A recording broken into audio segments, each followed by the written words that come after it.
Canada spent more per capita in this crisis and is achieving the worst outcomes in the G7 when it comes to vaccine rollout, employment, and business confidence. This unprecedented health and economic crisis was always going to require government assistance and a plan for recovery. Conservatives have worked with the government to help Canadians, but the Liberal government still has no plan. Unlike the Liberal government, Conservatives will work hard to promote an economic recovery that benefits all Canadians. Contrairement aux libéraux de M. Trudeau, les conservateurs vont travailler sans relâche pour relancer l'économie. Tous les Canadiens vont en profiter. This means jobs and growth in every sector of the economy and every part of this great country. Cela signifie des créations d'emplois et de la croissance économique dans tous les secteurs et dans toutes les régions du pays.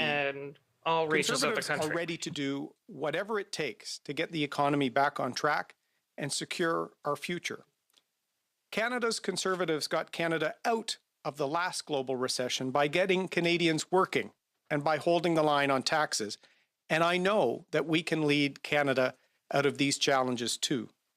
Les conservateurs du Canada nous ont Canada's Conservatives got us out of the last recession.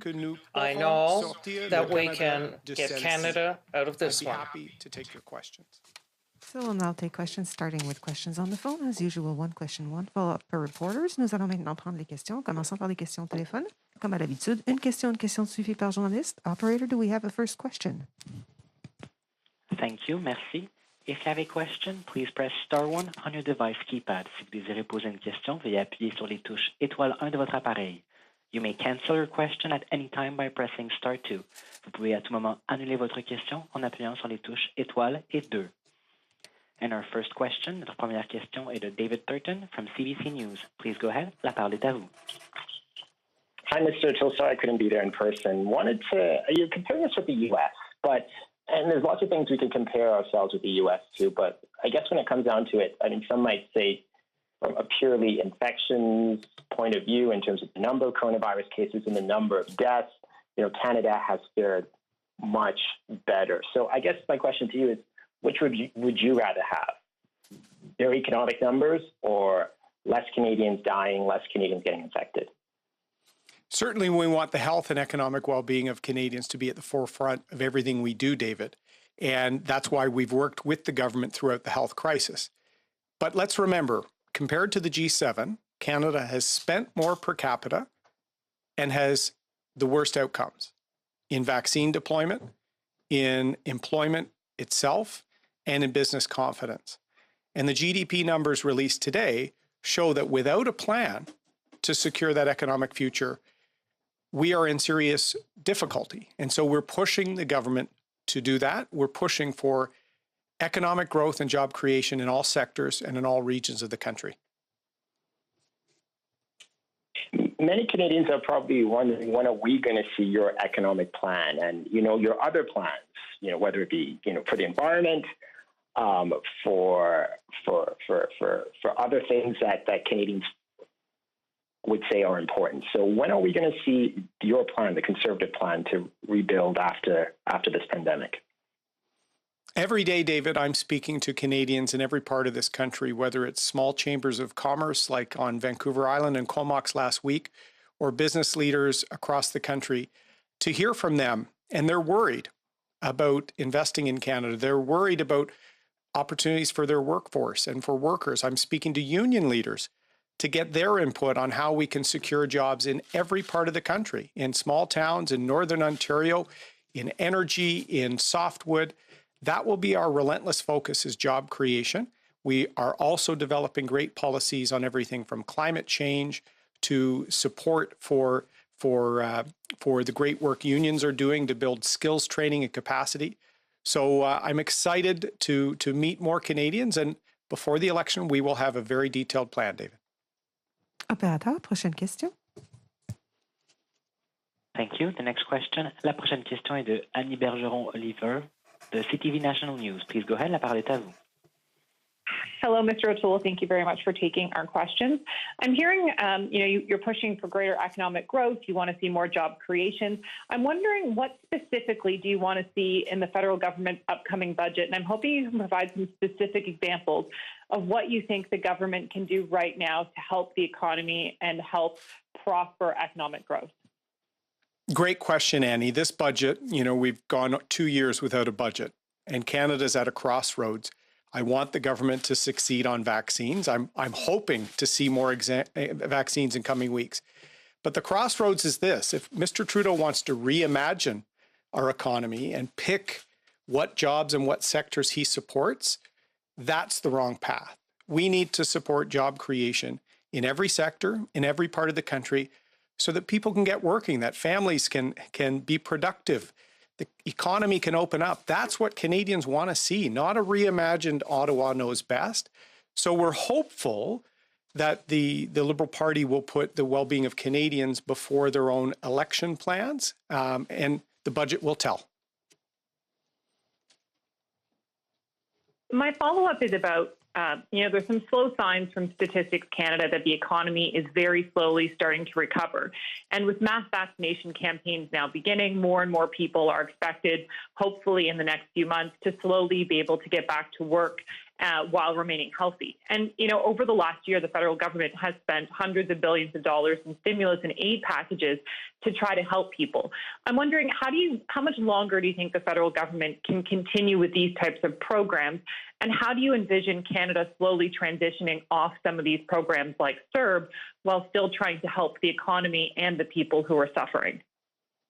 That's an important question, Annie. Thank you, because we have spent more on a per capita basis than other G7 countries. And as I said in my remarks, are having poorer outcomes when it comes to employment for Canadians. And that is what concerns me. And what little growth we're seeing is generally from a very hot housing market and from some inventory purchases. There's very little confidence in businesses to hire. And as you said, as we ramp down emergency spending, we need Canadians working in every sector and every region. So we can't afford Ottawa choosing what regions and what type of jobs it supports. We need to get everyone working. That will be our relentless focus, with an acute focus on small businesses, because we know small town, large cities, restaurants, service, small businesses, often family owned, are in crisis, and they will need some direct support. We hope to see that in the budget. Operator, next question. The next question, la prochaine question de Alex Boutillier from the Toronto Star. Please go ahead. Your line is open. Hi, Mr. O'Toole. Speaking to some of your MPs over the weekend and today, I'm hearing concerns that they're not fully aware of exactly what they're pitching to voters in the upcoming election, which could happen, in the coming months. They say that they don't understand the strategy of your party or what you're offering. Does that concern you, that your own MPs seem to feel like they're in the dark on things like economic policy and environmental policy? Alex, we're united in a singular focus of making sure Canada leads the world in the economic recovery post-COVID. I think all Canadians, including members of our caucus who are in their ridings this week, hearing about people that don't know when their grandmother or loved one will be vaccinated. They hate seeing Canada in 50th place in rankings of deployments. They're worried we've spent a lot of money and we're seeing the highest unemployment. So there's frustration around the country. That's why we need a plan to secure a future for everyone in all parts of the country, and why the Mr. Trudeau experimental route is shaking confidence of business and other sectors. So we're going to be relentlessly focused on securing a future for all Canadians, as I said, in all sectors and in all regions of the country. We need to make sure no one is left behind in the recovery from COVID. Thanks. And you have a policy convention coming up in March this month. I'm wondering what you hope to get out of that, and whether that sort of process will determine your ultimate pitch to Canadians in the upcoming election. Great question, Alex. I'm very excited about, in a few weeks, our policy convention. It will be the largest in the history of our party. We're smashing fundraising records. We've got tremendous interest in in being candidates for a riding, including in ridings we haven't won in 20 years. Former Liberal cabinet minister in Prince Edward Island has left the Liberal Party, is running for our party. There's great momentum, and the policy convention will allow us to get back to that singular focus I mentioned. How can we make sure that Canada leads the G7 in job creation, in economic growth post-COVID? I want the vaccines in arms as quickly as possible so we can secure that economic future. I will be getting briefed on some of the great grassroots initiatives that will be presented at the convention, the record numbers. I'm excited that we're coming together to get a plan finalized ahead of an election that I think should come after Canadians are vaccinated, but we're preparing with great ideas. And we will now take questions from the room. Nous allons maintenant prendre les questions de la salle. Man? Good afternoon, Mr. O'Toole. This is Man Hamidi with the Canadian Press. If the government shouldn't pick up big winners for support, do you think there should be dedicated aid for airline industry and for oil sector?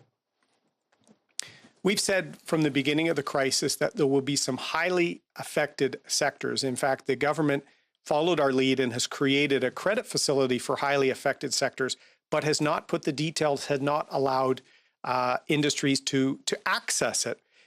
Loans, assistance packages are bridges out of troubled waters to secure jobs and secure economic activity.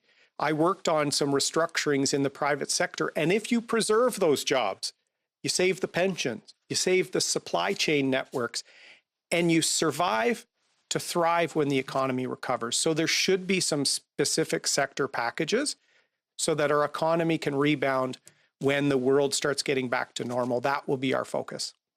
But you said that the Canadian government has spent per capita more than any G7 country. Don't you think if you have specific support for certain sectors and also you have support for everyone, that would make the amount of money the government spent to achieve the recovery that you're talking about will be even larger?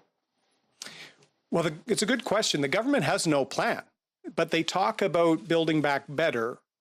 And that really means they're going to be leaving some people and some sectors that they don't like out of the economic recovery.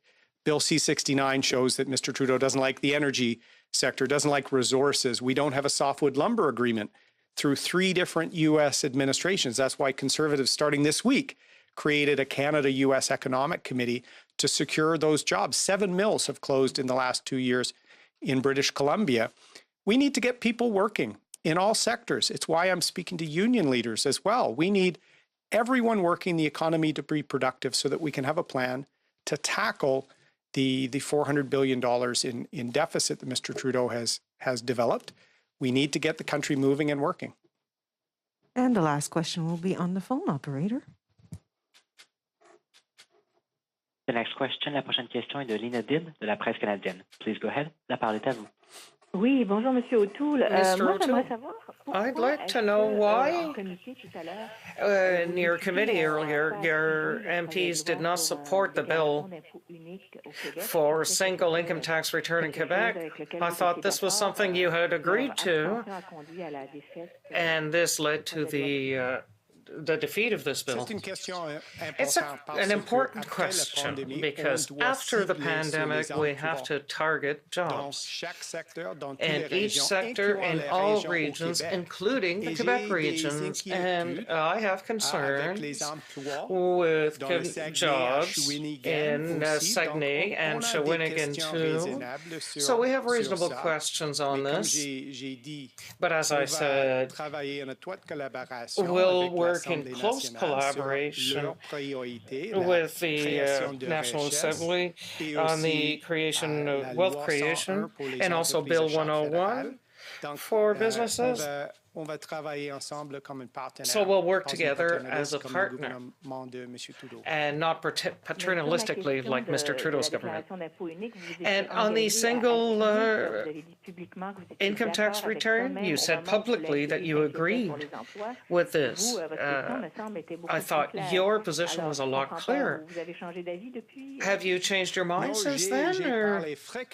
No, I frequently talked about jobs in the regions. And There's risk for jobs there because of the change with taxes and single income tax return, which is why we have to work with the unions, mayors, and municipalities over there. And as I said, in Shawinigan and in Saguenay, there's a lot of uncertainty now. And after the pandemic, it's important for the jobs. Federal government jobs. These are important jobs for Quebecers in the regions, and that would be my priority.